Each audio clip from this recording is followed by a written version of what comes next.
Every 4 years, the World Cup crowns legends the whole world remembers, names we pass down like myths. But one of the greatest of them all, the world chose to forget. But one of them was different, a man in black. They called him the Black Spider. In the entire history of football, one prize stands above all others for a single player, the Ballon d'Or. Lionel Messi has won it 8 times, Cristiano Ronaldo 5. Since it began in 1956, it has gone to the greatest attackers and playmakers the game has ever seen. But only one single time in nearly 70 years has it been won by a goalkeeper.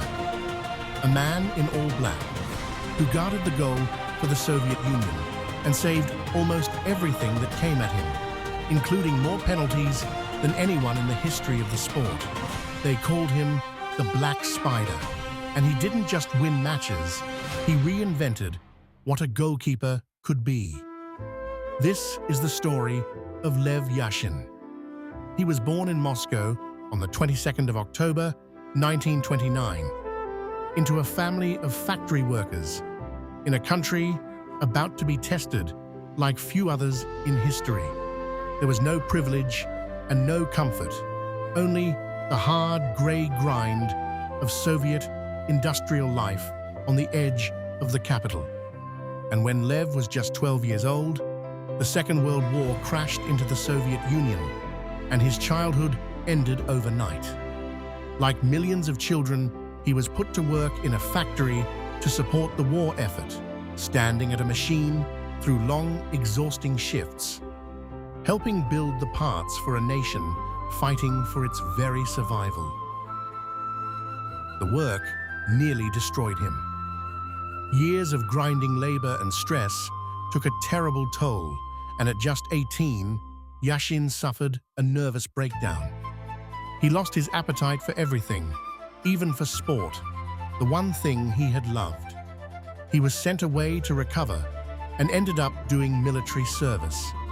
And it was there, in the army, almost by accident, that football found him again. Playing in goal for a factory and army team, he was spotted by a scout from one of the biggest clubs in the entire country, Dynamo Moscow. They invited the thin, intense young man to come and try, but his journey was about to stall before it had even begun.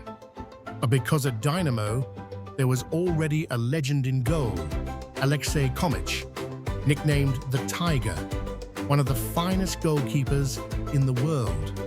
And so Yashin sat. He waited on the bench, year after year, unable to get a game. He grew so frustrated that he very nearly quit football for good. He actually switched to ice hockey and was good enough to win a national cup. And then, in 1953, fate stepped in. Komich got injured. The door cracked open. Yashin took his chance and never let it close again. Within a single year, he wasn't just Dynamo's goalkeeper. He was the goalkeeper for the entire Soviet Union. And here is where Yashin became more than a great goalkeeper. He became a revolutionary. In the 1950s, keepers did one thing. They stood on their line and they waited. That was the job. Yashin tore that idea to pieces.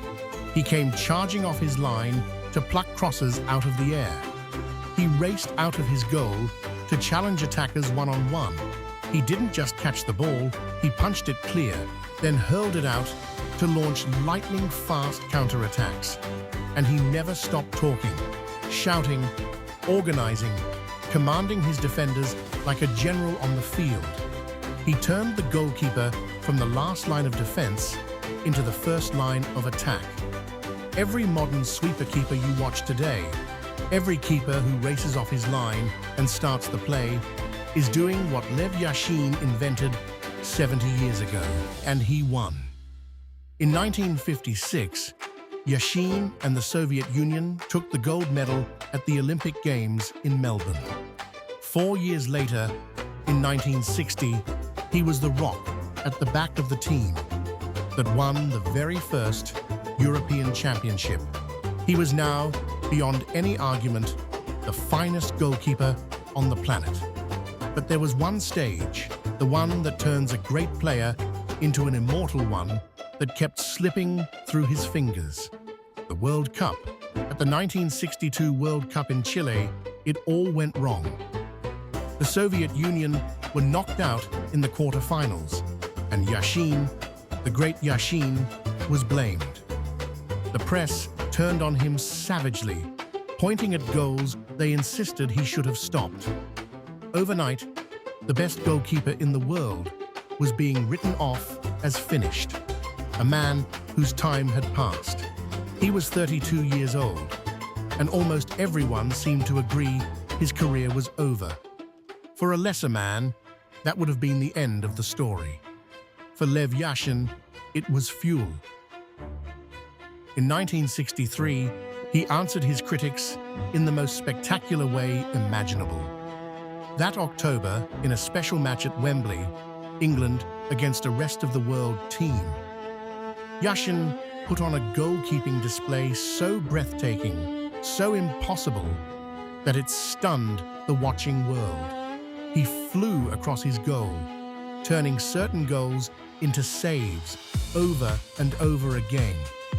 It was the performance that gave him his immortal name, the Black Spider, because in his all-black kit, it seemed as though he had 8 arms and could reach anything.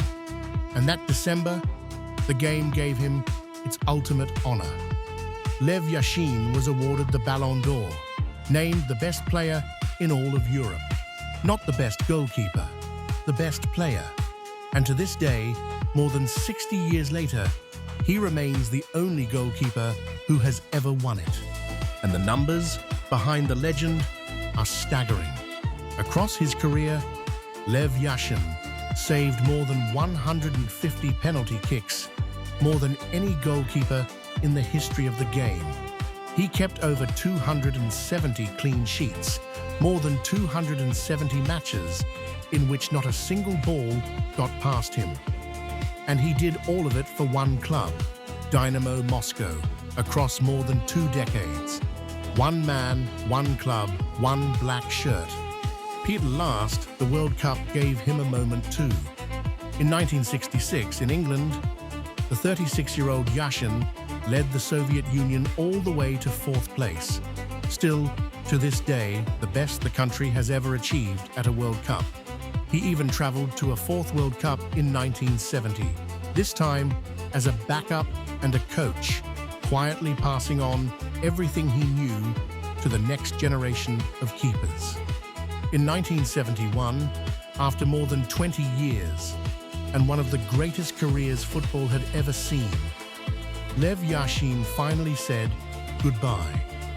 They held a farewell match for him in Moscow, and 100,000 people packed the stadium to honor him. And from across the world, the giants of the game came to pay their respects. Pelé was there. Franz Beckenbauer was there. The greatest players alive traveled to Moscow to say thank you to the man in black. And for one of the very few times in his life, the quiet, modest goalkeeper was moved to tears. His life after football was far harder. He gave decades of service to his club and his sport as an administrator. And back in 1967, he had received the Order of Lenin, the highest honor in the entire Soviet Union. But Soviet politics made his later years difficult, and his health declined badly. On the 20th of March 1990, Lev Yashin died in Moscow. He was 60 years old, and just 2 days earlier, his country had given him its final, highest tribute, naming him a hero of socialist labor.